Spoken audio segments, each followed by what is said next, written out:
Hello, Carson Olinger here. Today is, what is today? February 2nd, 2022. We're back out here at the Rabbit Town flip. I guess we're on week 9 now. I think it is, if I did my math right, but don't check me.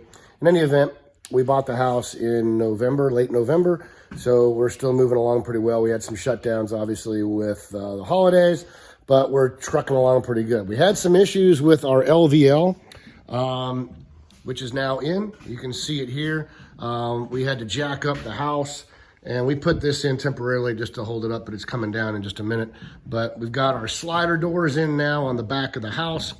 Actually gonna flip those around because this one's gonna slide that way, and this one's supposed to slide that way, and right now it's over here going that way. Getting it all cleaned up, we're gonna board up that door to the garage, and our pantry's gonna go here. But I wanted to show you something as a rehab tip.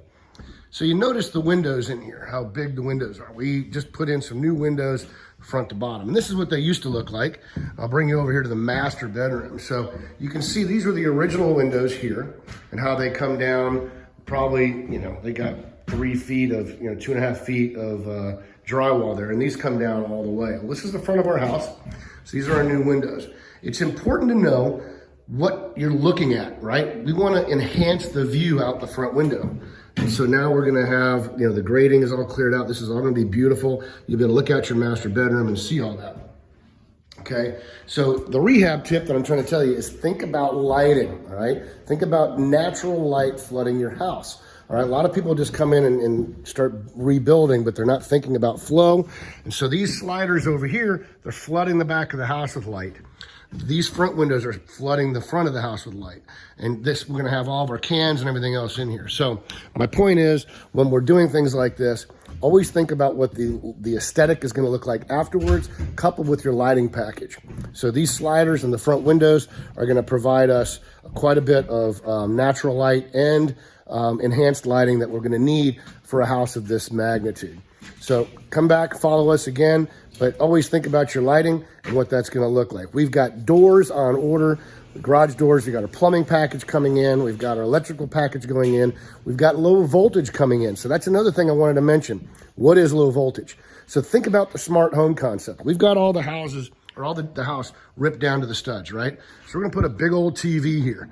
Well, when people are running things, especially out here, they're gonna wanna run and stream their TV, they want to stream through the internet, Wi-Fi, what have you. So we got a low voltage system coming in. Low voltage is what? Low voltage is your Cat 6 lines, your HDMI, your coax, your telephone lines if you need those, all those kind of things for security systems, for your smart home concepts, whether you're doing Google or you're doing, what's the other one, Amazon. We're gonna have all that. We're gonna have a Nest system in here for your thermostat. We're gonna have the garage doors on a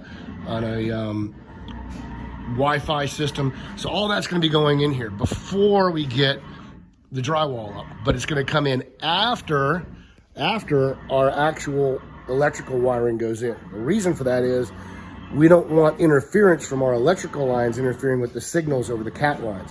So here's what we're doing in this house, and this is important to remember. You need to run Cat 6, it's category 6 Ethernet lines, and do 3 of them, I tell you that, for each television, and run them to downstairs or to a central location. The reason for that is you want to be able to stream, and you want to do HDMI, and you can do that over both of those. Cat 6 will handle the bandwidth. Think about these 4K TVs that are going in here. People need to have the bandwidth to run what they need to run. So in the master bedroom here, we're gonna put ceiling speakers in here. So imagine if your bed is over here, your TV is gonna go either on that wall or this wall. I think we're gonna put it there. You can watch TV, but you're gonna have 2 speakers in the ceiling so you can hear a little bit easier.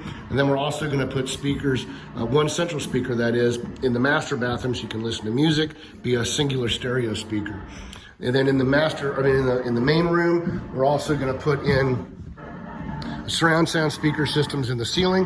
All we're doing is running the wiring. We're not doing the speakers, we're just running the wiring. And everything's gonna come back here. You'll have 2 up front, plus a third one for a 5.1 system. So you'll have your sound coming out of the front, and then you'll have some sound coming out here to fill this room up. Okay, we're just running the wiring. All right, they're going to put in the actual hardware, the actual speakers when the homeowner buys the house. But the infrastructure is going to be here. Think about these things as you're building. Today's homes demand the new technology. Okay, so today, think about lighting, because you got to get that done beforehand, and think about low voltage, all of your infrastructure. This is Carson Olinger with Capital City Equity Group. Continue to follow us here, not only on the Rabbit Town project outside of Gainesville, but also for other tips like this and projects that we're working on from time to time. My name's Carson Olinger. I'm with Capital City Equity Group. My number is 678-478-2230. You can follow us here at YouTube, subscribe to this page, and follow us on Facebook at Capital City Equity Group. Follow me at Carson Olinger. And if you'd like to join us here locally, we have meetings that we go to called North Point RIA that meets over in Norcross. Follow North Point RIA, and you can come and meet us in person and meet other like-minded individuals as well. Appreciate you joining us. Thanks for being here. We'll talk to you soon.